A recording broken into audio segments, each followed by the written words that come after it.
We see and hear loud and clear. Okay, great. Thank you again. My paper is on occluded phases reconstruction and named as OFER. I'm currently at MPI as a visiting researcher. This was paper done in collaboration with MPI when I was a PhD at UMass Amherst. From US, I moved to Germany, and it's been great so far. So let's move into the core idea of the paper itself. So when we think about reconstructions, there are certain constraints and challenges that we need to tackle naturally. One constraint is this. How would you imagine if your face, when reconstructed, looks like this? This is not your natural face, right? I would be like shocked if I get a reconstruction like this. So one constraint is like we need to be able to get a very smooth, plausible, like a face should look like a face, deformation for animatability. And the challenge that I'm tackling with the occluded face reconstruction is it has to be a single view images. If you think about it, okay, I am going to just take a pause and then just like move a little bit back. I'm sorry, I just rushed into the slide depending upon the time. The applications of these single view reconstruction model is very natural. It comes from like facial identification. Right now, people are wearing masks. And then like in gaming and animation industries, we need these reconstruction. In avatar creations, we need it. I don't want to take multiple samples of my faces. Like whatever is available, I'm just going to feed in and I want like a reconstructed face out of it. So these are some of the applications, and one of the application in terms of even medical imaging that I'm currently working on extending this paper is like how to identify non-verbal cues and then reconstruct the person's expressions, and then we can receive some amount of information even if a person's face is occluded. Imagine a dentist office when everything is like constrained, you can't talk. We want to analyze how nervous or what the person is feeling. So that is currently I'm working on, which is an extension of the work. Having said that, that's the application. So now moving back to the constraints and challenges, that is why we need a single view image reconstruction. And most of the papers deal with multi-view reconstruction, which is good, which gives like really good reconstruction quality, but they are often captured in a very studio setup, which is like very clean, and it's not natural. It's not in the wild images. And then when you think about the current challenges that we face, it's very natural. We have not even masked, like natural profile images where half my face is hidden. This is a very natural occlusions that we call. So these are the two challenges when it comes to data that we want to tackle while doing reconstruction. And the third is like we want like a very real reconstruction of the images, even if there is a profile view of the person. Now, imagine this. This is the image given to you. And I'm going to pose a question of like, what do you think is the expression that goes behind that mask of that person? Is the person smiling? Or is the person crying? Or I don't know, whatever expression that the person is having behind. One of the main issues when it comes to occlusions in images is that we don't have a ground truth data, because there could be multiple expressions that are going behind, there is no way to validate it. This is what we call as occlusion ambiguity. And when it comes to occlusion ambiguity, here I'm just like listing three expressions or whatever goes behind that. As we know, there exists not a single solution, but exists multitude of solutions which could actually satisfy when we do the reconstruction. And this is what we called as multi-hypothesis problem. Taking the same image, when we try to reconstruct, there are two things. One is, as I mentioned, the multi-hypothesis reconstruction of the occluded regions. And the other is the fidelity of the visible regions. Yes, everything is occluded, but eyes is visible. I'm sorry to say her, the person's eyes is visible, and then there is something going on behind it. And when I'm reconstructing, this visible region should have the same, the reconstruction should exactly map to the expression that is given in the image, in the visible region of the image. Now, I want to just recap few of the prior methods which focuses on these occlusion-based reconstruction. First is focus, which does image-based reconstruction, which is good, but it has a very complex procedure of like trying to mask out the occluded regions and then just do like an optimization method. And then it's an image-based supervision.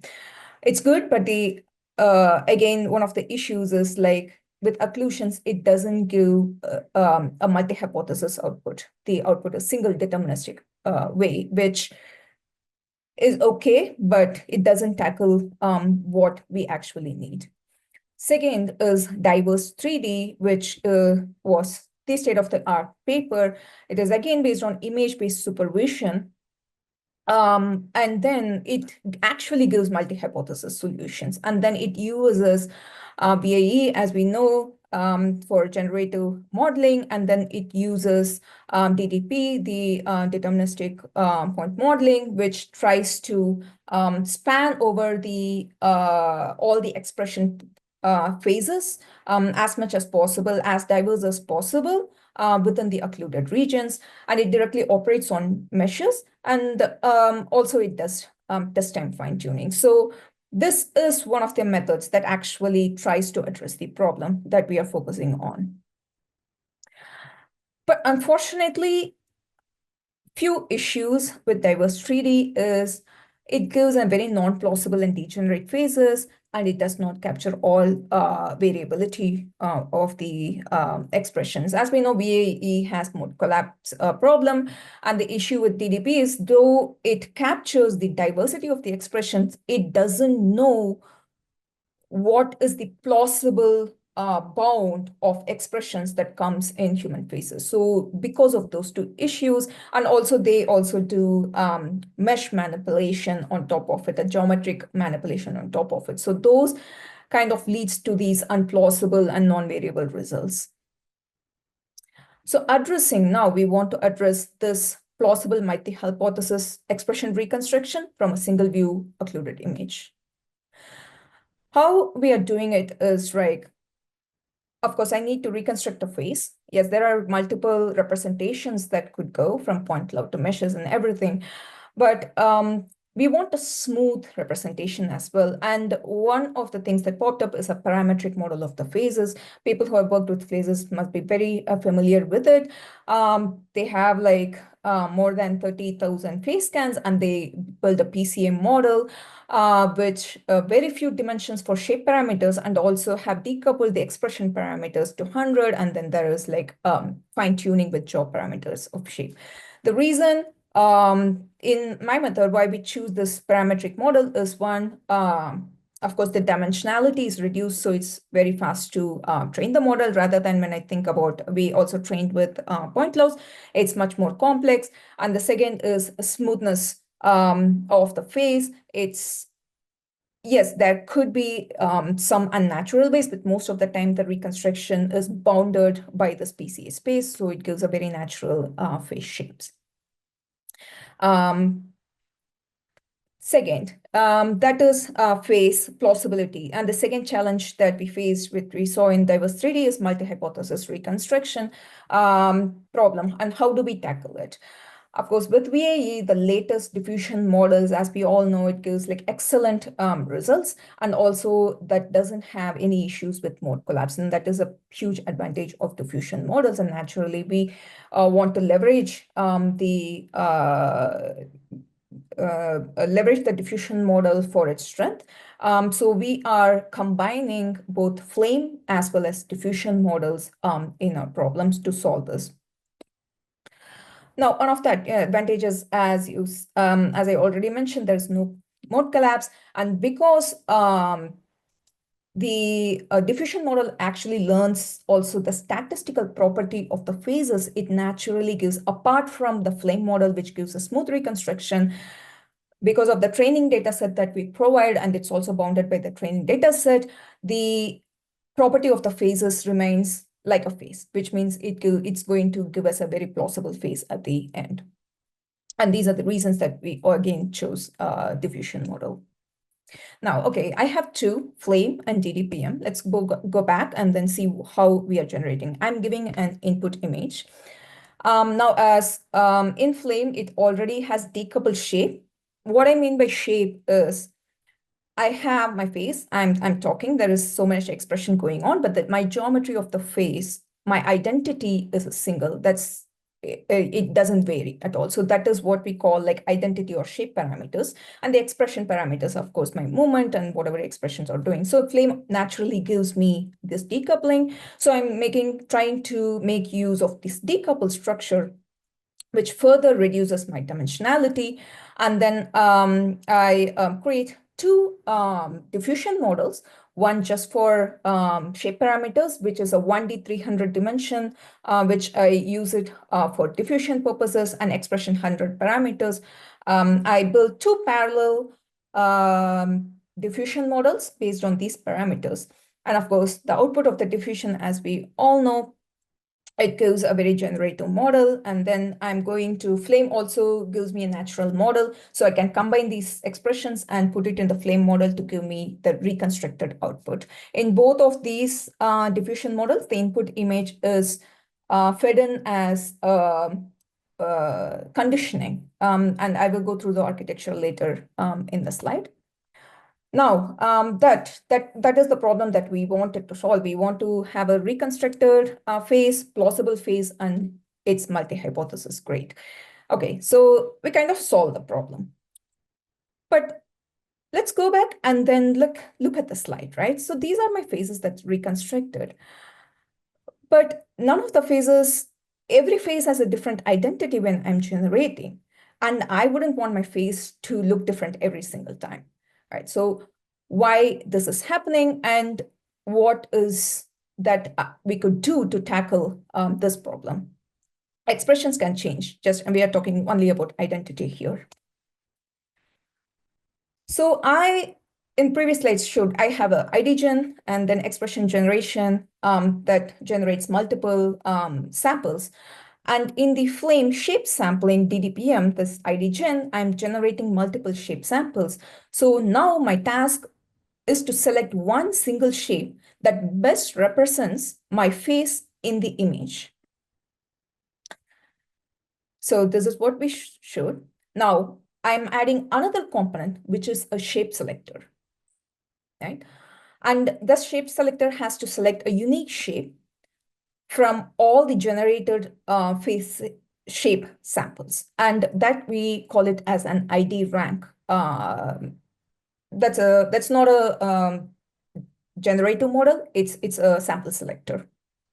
I will go through, yeah, so this one question that usually people ask, like, why bother going through all this diffusion and generative model and then select one? Why not directly use an off-the-shelf deterministic shape reconstruction model, which give me a single shape, and then yes, of course, I can do diffusion in expression space and then combine them together, right?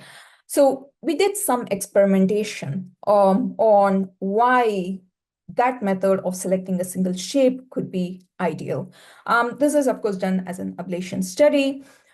So we want to tackle this problem not as a shape generation problem or a deterministic generation problem, but more like a selection problem. We are just like trying to redefine this kind of reconstruction problem as a selection problem. So imagine in a generative modeling space, I can generate infinite amount of samples. If I have infinite samples, assuming all the phases, then one sample is actually going to be the ground truth. And that is the hypothesis that we are playing around with. So as I increase the number of samples in my shape generation, the error of the optimal samples, error is going to be becoming less and less. That is, it's going to get very close to the ground truth. And that is what we want. So as I generate samples, I'm going to select that one optimal sample, which is going to give me a very minimal error. And this is a validation that we did. The state of the art right now with just shape selection is token phase. And of course, the benchmarking that everyone uses is now validation and testing benchmark. the median error in that with the token phase is 0.79, and we played around with sampling, and with the IDGen with 500 samples, we took the sample, the optimal sample, to test out how the error plays out, and already within 500 samples, the error has, like, even though it's like minimal, it has gone down. So if I take 1,000 samples, then the error is going to keep reducing. So we are just redefining the problem of reconstruction through selection. And that is the reason we wanted to introduce this ranking problem, which we call as ID rank. Well, I was talking more about shapes, yes, but also in the first slides, I said occlusions don't have a ground truth, and I can have as many expressions as possible, which is very true. But when it comes to phases, just the phase shapes, not the expressions, most often, even with this kind of occluded phases, there is enough cues in the phase, so the shape coefficients when we are reconstructing doesn't display much variability. So this ID rank works only on shapes and not expressions. As I said, expressions doesn't have any ground truth. It can be anything. We are just talking about the phase shapes right here. And that is why just because of the less variability in the shape coefficients, we are able to leverage the ranking selection mechanism. Not only that, in this problem, so this ID rank is like more modular and universal, there it could be used on any generative sampling approaches where you want to prune out low quality samples and then retain high quality samples when there is a conditioning, when it is given as some conditioning is given, right? So we want to minimize the error based upon the condition. This is one of the results. I think that one, the previous results was based on the sample selection. Now we want to show how effective the ranking is when it comes to the selection. We see the last, but before row, I selected 100 samples, and then I'm randomly picking one sample out of the 100 for each of the in the now validation set, and I'm running the error metric. Again, I go back and then select that one optimal sample that is given by my rank, and we already see that within 100 samples, the ranking, the median, mean, and standard deviation has already gone down rather than randomly selecting one sample. And as I mentioned, it also filters a poorly generated sample. This is another ablation that was conducted where I randomly sampled from the flame space and also select from the trained model with images as condition. The numbers beneath each of the images, as you can see, is the median error, and already ID rank is picking out the generated reconstructed shapes, which is given by the ID rank rather than flame. So it is more effective. Now, so this is the overall pipeline of my method OFER. We have IDGen for shapes, and then out of the shapes, we select one optimal shape through ID rank. I retain the shape parameters, and then I train another diffusion model expression gen, which generates hundreds or whatever amount of expressions that I need. I combine them together, and now my identity is retained, but the expression changes from one sample to another. I also want to point out that we also talked about the fidelity of the visible regions. In this one, we can still see that, like, the shape above the nose, the eyes portion still gives the smiling kind of expression, which matches to the input image. Just we have time, and this is the architecture. Said, like, the IDGen and the expression gen or diffusion network. The conditioning for the shape generation is arc phase encoding, which is it is a powerful encoder, which specifically designed for phase identification, in that we just fine-tune the last layer and then use it as conditioning for IDGen. When it comes to expression, we just don't want the identity. We want to have subtle variations. We want to be able to capture the subtle variation. And this is, again, a state-of-the-art encoder for downstream facial tasks, which is file encoder. So we combine them together and then give it as feedback, conditioning for the expression generation. And it's a very simple network, and the code is out in GitHub and anyone can play with it. When it comes to ID rank, it's also very simple, but a little bit of pre-processing that went into. We are again using arcphase and file encoder, combining them together. And the ID rank is a simple MLP based network. What we do here is, like, if you see on the left side, I'm getting the IDGen, I'm getting the flame model, and I'm actually not using the shape parameters. I'm actually reconstructing the shape and then using that reconstructed mesh for the ID rank. It is very counterintuitive when we think about how we train IDGen and expression gen. The reason being, the parameters capture the entire head shape. But when it comes to faces and expressions, what we are tackling, it's more about the frontal face images. So even if the back of my head has some issues, maybe it's big, maybe it's small, if I'm going through rank based on just the parameters, then it might very well go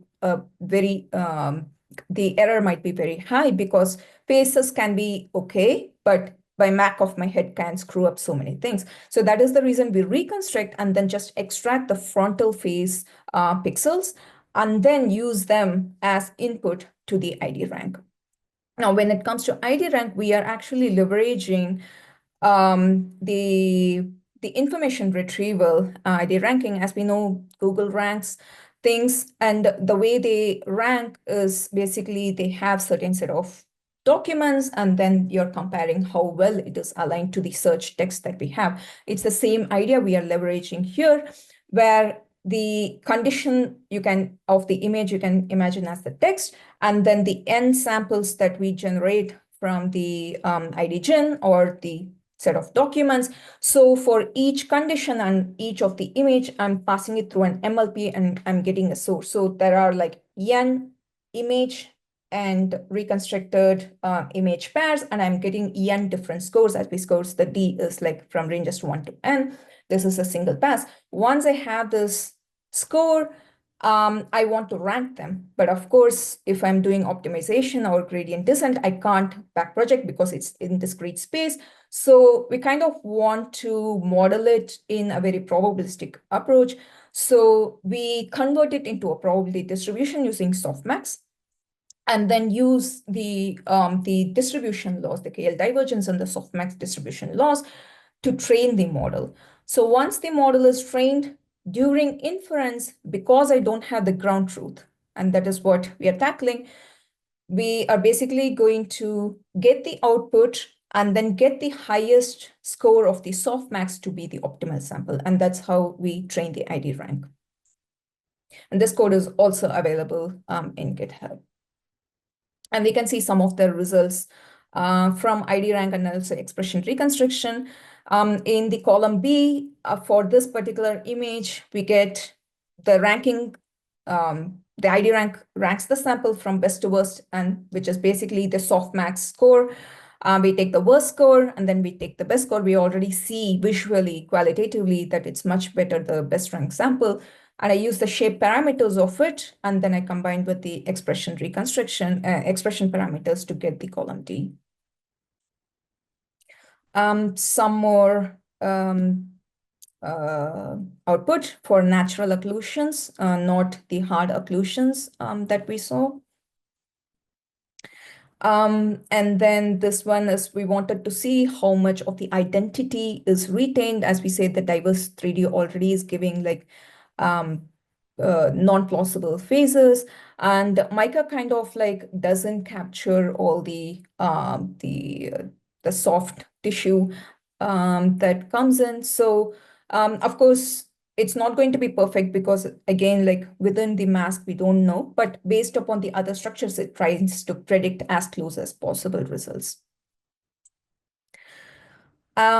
Yeah, this is like, we still have integrity in the visible regions, and it has high variability, and it's non-degenerative, which is not tackled by either diverse 3D and the current state of the art like MOCA, which gives expression reconstruction.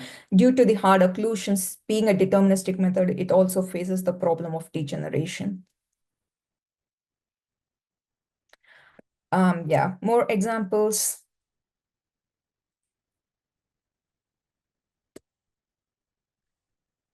Do we still have time, Jimmy, or I can just go through it? We probably have about 1 minute if you want to toggle over to questions. It's up to you. Yeah, we just introduced a new quantitative evaluation for expressive faces because there exists no evaluation for occlusions. And it's called SIBO 545. I won't go deeper into it, but basically we synthetically occlude and then create a data set for non-occluded pixels, and then we use metrics to evaluate that. Yeah, the results are again in paper, and I can take questions if anyone has. Okay.